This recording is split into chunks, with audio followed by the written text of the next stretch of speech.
Hey everyone, Ben up here with Tech on TCG. I got Tanner from our locals here. He went up to our Louisville stores and came in third place in Swiss, yeah. the local tournament up there. Take it away. Yeah. It was a great tournament. Jeffrey and his limited series held it. We did do a top cut. I did scrub out there on that, so I don't know what my technical final place was, but in Swiss I came in third. It was a really, really good event. Anytime you get a chance to do anything with them, do it. Great company, great tournament. This is my Beerus deck. I've been running it for a little while. I've kind of overcommitted to it, to be completely honest, from set 8. I just really, really like the leader. I was really high on Pan early on, and I think this is sort of a similar style. So what you've got on the front side is his activate main is once per turn. You can choose one red or yellow card and place it in your drop area and then draw 2 cards. This is actually one of the reasons I'm still really high on this leader. I think hand control is going to... It still has a place in this format, and I think it's going to continue to grow in this format, and I think this keeps you ahead of the curve on that. Awaken at 2, or I'm sorry, Awaken at 4, you untap 2, and then you get to his backside. His backside's the other reason why I think he's incredible. You've got an activate main once per turn. You can pay 1 red, 1 yellow, and KO 1 card. And then activate main once per turn. You can combo with a multicolor red-yellow card from your drop area, and that just it pretty much makes the leader 25k on the backside. Or you can use it offensively or defensively, and that is what's so critical or crucial about it. So I'm gonna kind of go in order of sort of how I view the deck. So the first thing we'll get out of the way is the Checkland Whis. His main ability, I know nobody likes the term checkland, it's a magic thing, but... Just shake my head, you're fine. Yeah, his actual ability is pretty good. You can negate the skills of 1 card for the turn, but I have actually never used that, so he's more or less my, hey, I want to charge this so I can keep my energy flexibility free. I'm going to get into sort of what I call the drop package and my self-awakening in the deck. I run 3 of the Miraculous Collection Whis. I like to see him in my opening hand and drop him to get the draw 2. Plus, his activate main ability is you can warp him, neg 1 battle card 5k, and then take a life. So he self-awakens, and he deals with a lot of 5k bodies. A lot of people who play Cooler or Frieza will put out their sort of a Death's Embrace, or like Frieza Pod, as a lot of my friends like to call it. You can neg that right off the bat, and they don't really think about it. They just say, oh, he dropped a card for later. It probably doesn't do anything. So it kind of takes people by surprise. You can also get rid of like the Roshi Negate and other things that sort of stick that are cheaper. On turn 2 Han, or anything that runs any of the 5k, take a life, gets crit, or double strike. When they pass turn, it goes back down to 5k. You can get rid of that, so it really only stays on board 1 turn. This card, I didn't think it would have the utility it does, but it's absurdly good. But the reason I run it at 3 is I went ahead and cut one of them for the Championship Pack Whis. I'll be honest, I still don't fully comprehend this card. I just have a reading comprehension problem, apparently. Shout out to Jimmy. But his auto is when you drop him for your leader ability, you can crit a life and rest 1 card, which is cool. And then his other auto is when you combo with it, you pay 1 red, and it adds 5k to the combo, which is one of the reasons, that's actually the reason I like him the most, is with the leader ability on the backside, I will combo here, pay 1 red to go ahead and jump up to 30,000. So I play it very defensively, and it helps me self-awaken.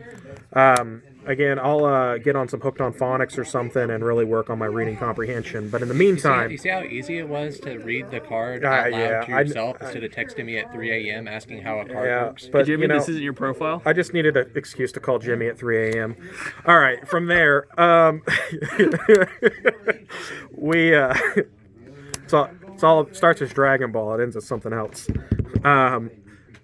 I run 3 of the Grade 8 Son Goku Saiyan Instincts. This card is absurd. I love dropping it just because it's... Well, basically, if you have 2 open energy that you just need something to do, you can draw in. Again, on the hand control, it lets you get 2 cards and you back into your hand. It's just a great card. I don't really need to go and explain it. Hit me up if you want to buy it before the reprint. I'll sell it to you at $80 a pop. But it's a great card. Honestly, I don't use it as much as you would think, and that's actually, I dropped one for this. Controversial, yes, but it ended up only being something I used on the leader's front side. Hey, do me a quick favor. Move the mat like an inch this way. Yeah, I got you. So Big old glare.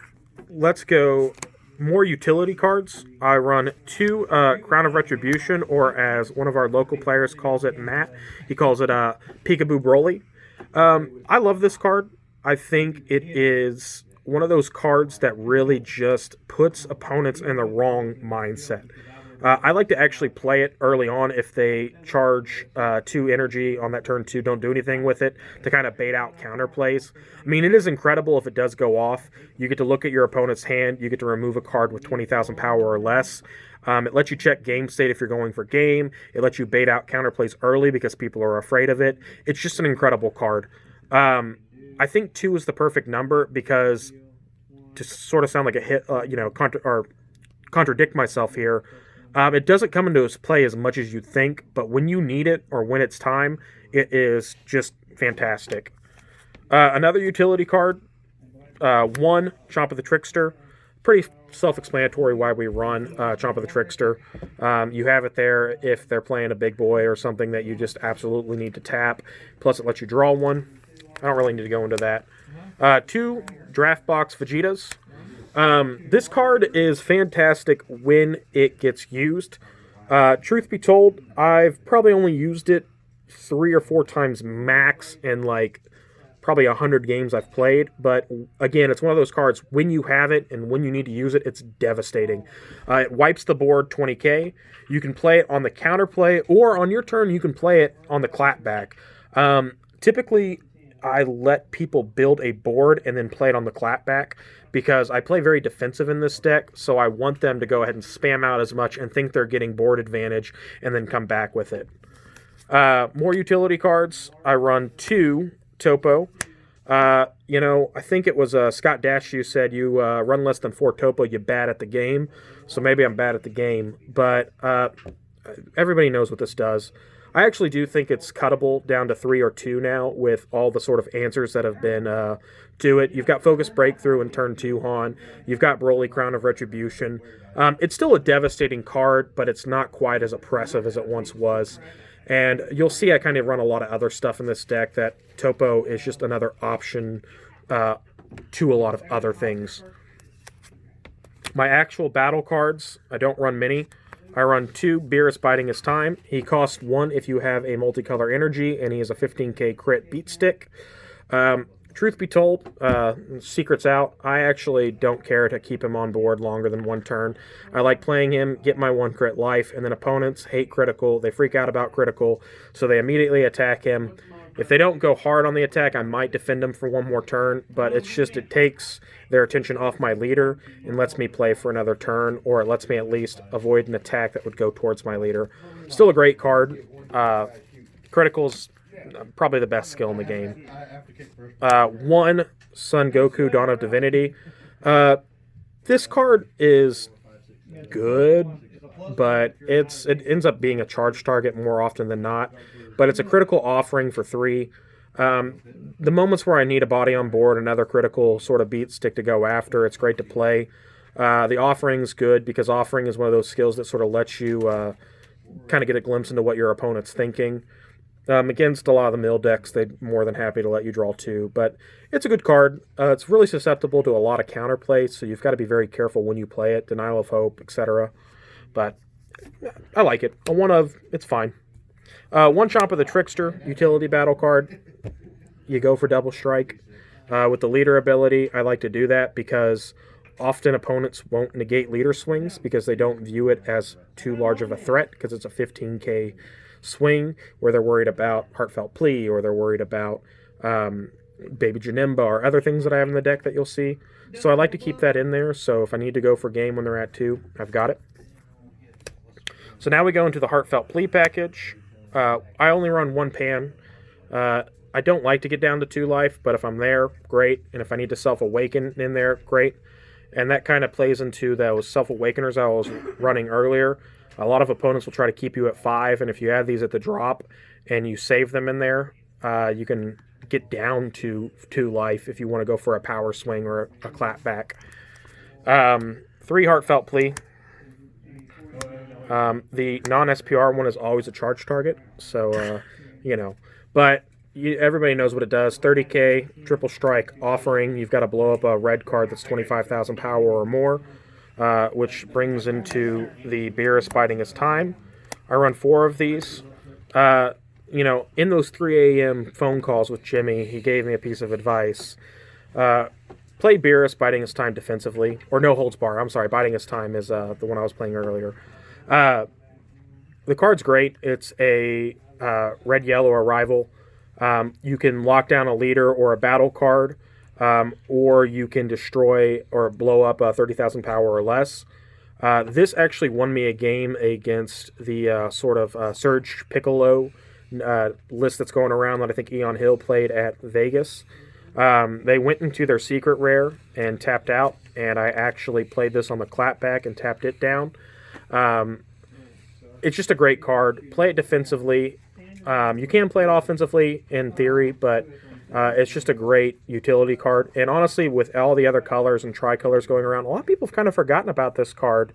Maybe that's a testament to how much product they're pumping out, but, hey, it is what it is. A card I want to talk about, Baby Janemba, and we're kind of going into the finishers of the deck. I really wrestled before this tournament on what secret rare to run, Frieza's Army Reborn or Baby Janemba. This card, when used correctly, is, I still think, one of the best secret rares. It's activate main, which people don't understand. Tap your 5 energy and then hold it in your hand, because people will be like, oh, I'm going to Cold Bloodlust, or I'm going to, Frost Deadly Poison. It's like, no, you've got to resolve as activate main. Either take your life or it's coming into play. Then you can Cold Bloodlust the offering aspect. If it does come into play, your leader is, you choose a leader and it's negged 30,000 points. And then offering if they don't do anything to it. Otherwise, if they don't, they crit 3 life and put it in their into the drop. The card's just really, really good as an ender or a game ender. 1 Super Baby 2, good card. Activate battle, drop 3, neg everything, 20k, can't activate skills. It's there to have it. I don't use it a whole lot, but as a one of, what does it hurt? Yeah, not a whole lot on that card. 2, Foo the Deck. This card's just ridiculous. Wait, what? Foo the Deck. It's another inside joke. But, shout out Jordan Stan. Yeah, shout out Jordan. The card's just great. It's Overwhelm 8, or pay 4 Overwhelm 8. This card is so much fun to play after you swing out on everything. A lot of people do like to put it out immediately to proc the permanent. That's great and all. That works too. But in all the games I won, I played it after swinging out and expending resources because I didn't want them to have a lot to drop. Great card. Doesn't really need to go into a whole lot of detail on that. Going into extra cards now. 1 Beerus Ball, a.k.a. charge target or drop it for 2 cards on the front side. When you need it, it's great. Take a life if you need to basically card 15,000 power or less, go straight to the drop. You can play it for 1. Doesn't come into play a whole lot, but it is a utility card, so it's there. 1 counter, Almighty Resistance. Card is actually real good. People forget about this card, and I've actually had 3 separate people say that today. I joked with somebody, they're like, I bet you have a lot of counterplays in there. I'm like, yeah, I might even have a counter. And they're like, no, you probably don't. And I'm like, cool, well, I can't wait for you to use something. I actually lost that match, though. That was the one loss I had that before top 8, and went 4-1. I don't know if I said that. But great card. They banned Bad Ring just to print more counters. Whatever. Is that all you got? I've run it at a 1. I need to run it at a 2. I don't know what to cut. Great card. Counter attack. Stop the attack. Drop a red card. Neg 2 cards, 15k. Great against turn 2 Han. Great against everything. It's a fantastic negate. 2 after images. Sparking negate. Neg a card, 10k. You get a bunch. People usually don't combo through it. Does happen, but I mean, you all know all about that card. Flying Nimbus. I still think this is the best negate in the game, frankly. I think it's better than Topo. It's good. Spice. Frieza's Death Ball. If all your energy is red, you for the duration of the battle, you can negate a leader or battle card 10,000 power, and you give your leader plus 15,000 power. If you are in a chance where you do have to charge a yellow, you're just really, really in a tough spot. You don't ever want to do that, but if you are, you still get the leader plus 15k. You just don't get the minus 10. Great card. I love this card. 2 Denial of Hope. I don't need to go into depth on that.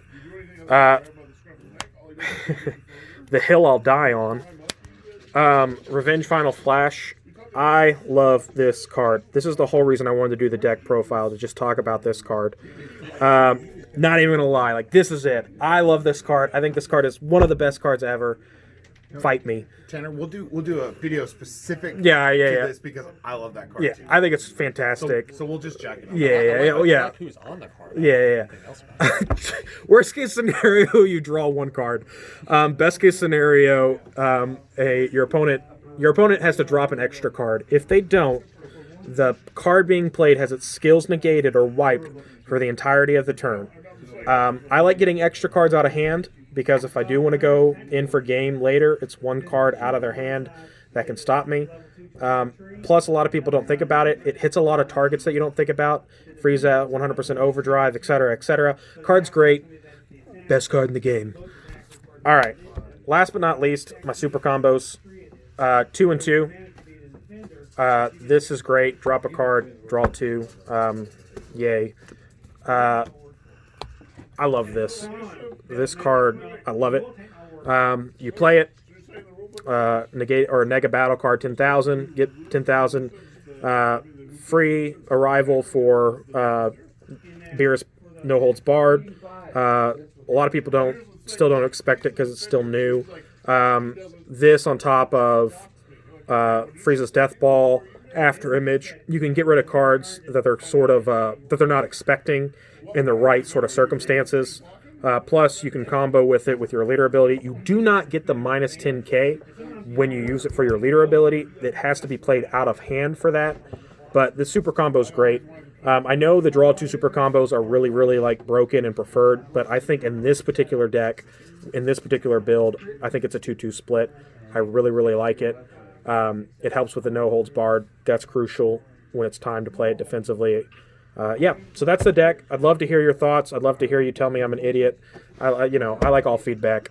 But it was fun. Louisville was great. I love that group. I think that I want to end on this, that the Lexington, Florence, Cincinnati, Louisville area, bring a regional here, because there's a lot of good players, a lot of people. It's a good time. So I appreciate it. Subscribe to Attack on Productions.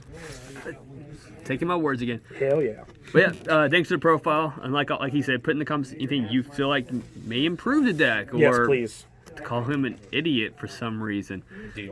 That's what I call Jimmy at 3 a.m. for. But always hit that like, subscribe button for more of this content. And if there's anything you guys wanted to see us make, I have no problem making crazy decks. That's why I made my Pilaf deck back in the day, which I still think it's the best deck ever. I mean, that's kind of what this is, honestly. It's a crazy deck, yeah. But, yeah. Yo, Fluff. What? Say it. Love out. Yay!